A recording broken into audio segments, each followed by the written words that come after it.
managing up is an essential skill set that all leaders need. It helps you connect with your boss and shine in your role. And I know not everyone's comfortable doing it, so today I'm going to share with you 3 strategies to help you effectively manage up and do it with confidence and ease. So grab a drink, get comfy, and let's chat. Hello and welcome to the Unapologetically Authentic Leadership Channel. I'm Brooke Bernard, your transformational leadership coach. This space is all about empowering high-achieving women in leadership to be their authentic selves. And if you're new here, my goal is to help you reach your full potential by being true to who you are, not who you're expected to be. And I believe that all of us deserve access to professional development. So my gift to you, as always, linked in the description box below, is my free mini course called 4 Powerful Shifts to Elevate Your Leadership and Feel More You at Work. Today we're talking about mastering the art of managing up. And during our discussion, we are going to talk about the number 1 reason why managing up is so important. We'll also talk about why people don't do it. Then I'll give you what I think are the 3 most important tips for how to effectively manage up. And then we'll wrap up with some suggestions I have for anyone who is just beginning to build their skill set around managing up. And to make sure we're on the same page about what managing up means, I'm going to give you a quick definition. Managing up is the practice of effectively managing your relationship with your leader, your supervisor, your manager, your boss, and other higher-ups in your organization, with the goal of improving communication, productivity levels, and the overall workplace dynamic. The number 1 reason to manage up is to enhance the communication and alignment between you and your supervisor. Because when you proactively manage this relationship, you foster an environment of transparency and understanding, which leads to better collaboration, increased productivity, and more effective decision-making, which you can see is all critical to your ability to effectively engage in your leadership role. This alignment not only makes sure that you are working effectively to meet your leader's expectations and priorities, but also allows you to address challenges more effectively, receive timely feedback, and ultimately contribute to the success of your team, your organization. And as a result of you prioritizing this relationship between you and your supervisor, you help create this more supportive and responsive workplace, which benefits everyone. You, your leader, your colleagues, and ultimately the people you lead. So if you're like me, you can probably see that the benefits to managing up are really appealing, and you'd probably like to experience those benefits. But what is holding you back? Probably what holds a lot of us back. A lot of people are conflict avoidant, and the actions associated with managing up might feel like overstepping, or like they may lead to some kind of miscommunication, which is likely the reason that we choose not to engage in it. You may be a little nervous about approaching your supervisor with questions, with feedback, updates, because you're worried about your supervisor being upset with you or by the information that you're sharing. And then that could lead to tension in your relationship. And none of us relish a tense relationship with anyone in our life, but definitely not our supervisor. And again, this is all coming from a place of fear. And a lot of this, over time, unfortunately, is built by experiences that we have in the workplace that inform what we think may happen. Our experiences with prior supervisors all kind of layer on top of each other.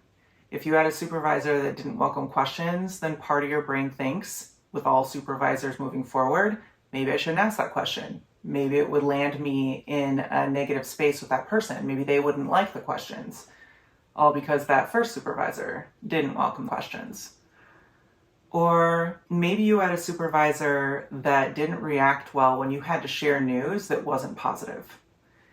And so then moving forward, you always hesitate or feel nervous or anxious about sharing anything that isn't positive,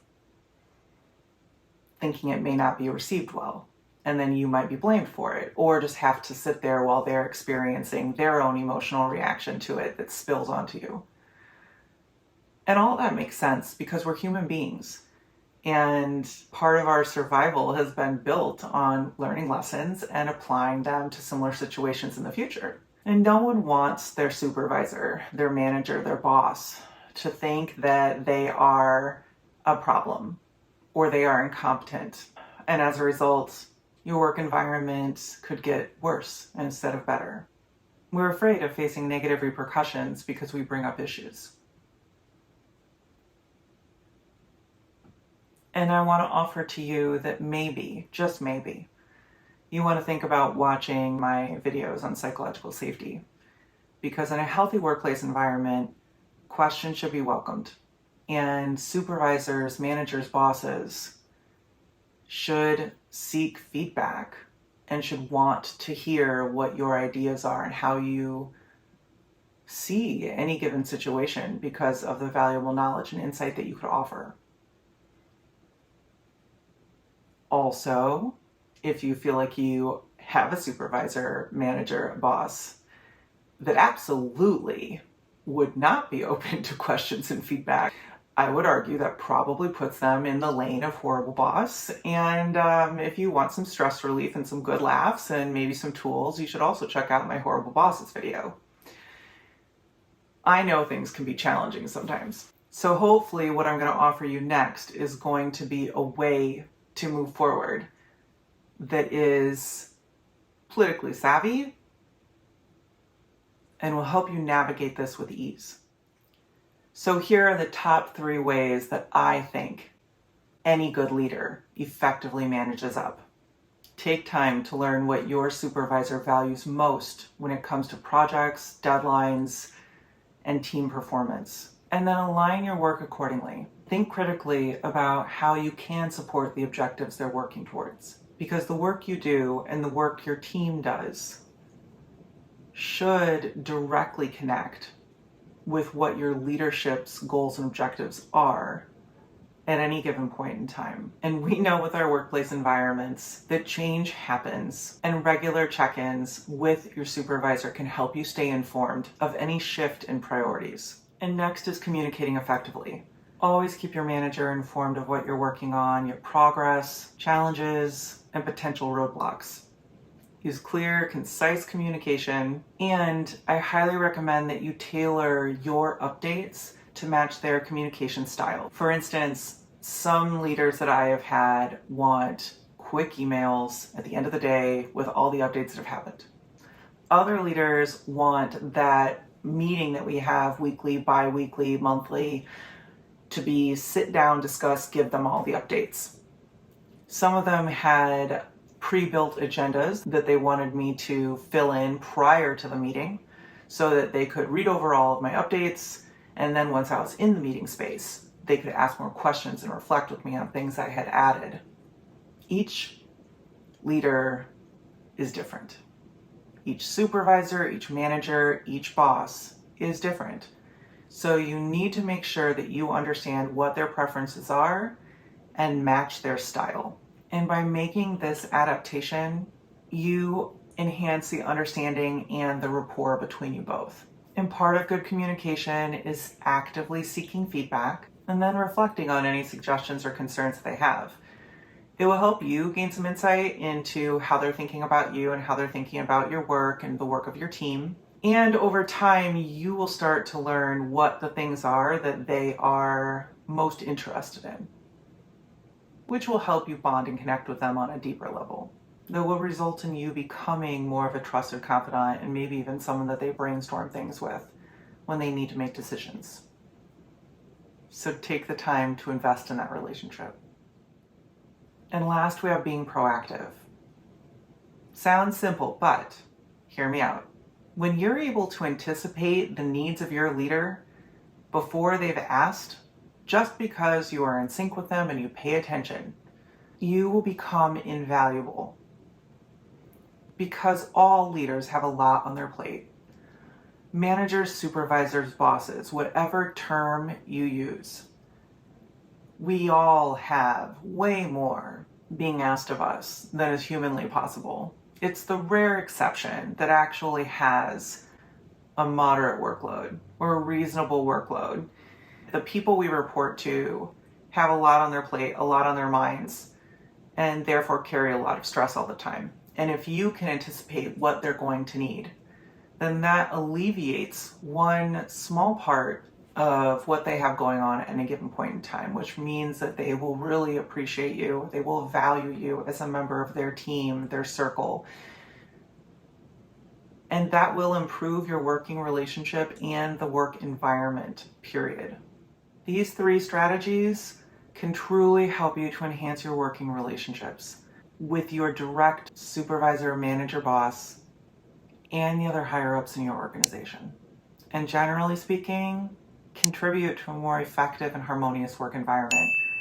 And at the heart of it, isn't that what we all want? I think instinctually a lot of us do end up managing up, but when you can be intentional about it, that means that you have gained mastery and you can make choices as you are moving through your day. And if you're just getting started and need a few more pieces of advice, I have 3 tips. First, invest in the relationship with your manager. Take time to get to know them as a person. Learn about their work style, their preferences, their values. Establishing that rapport will always lead to building a foundation of trust and respect, making it much easier to communicate openly. And take a moment to clarify expectations. Each supervisor, manager, boss is unique. Get clarity around what they expect from you regarding your role, your responsibilities, and your priorities. And finally, practice empathy. In the same way that you would hope that those you lead would have some empathy and some compassion toward you on your rougher days. It's really good for you to remember that the person that you are reporting to is also a human being who will go through rough times. You need to understand and put yourself in their shoes. Because just like you, they are facing pressures and challenges in their role and in their life outside of work. With these tips, you are ready to start managing up. And I invite you to ask any questions that you have below, and definitely to share experiences as you are testing out this new skill set. I will be happy to help and happy to celebrate your wins. And as an aside, if you are currently leading people who are engaging and managing up with you, then count yourself as lucky. Be thankful for those people that are supporting you, because having people around you that are managing up is a gift. Thank you for spending this time with me today, and thank you for being a part of this community. If you found the video helpful, please like it and share it with others. And if you're new, please subscribe. I'd love to have you as part of our community. As always, if you are looking for personalized guidance and support, connect with me directly to learn more about private coaching. We can talk about if it's right for you and how I can help. And we all deserve free professional development.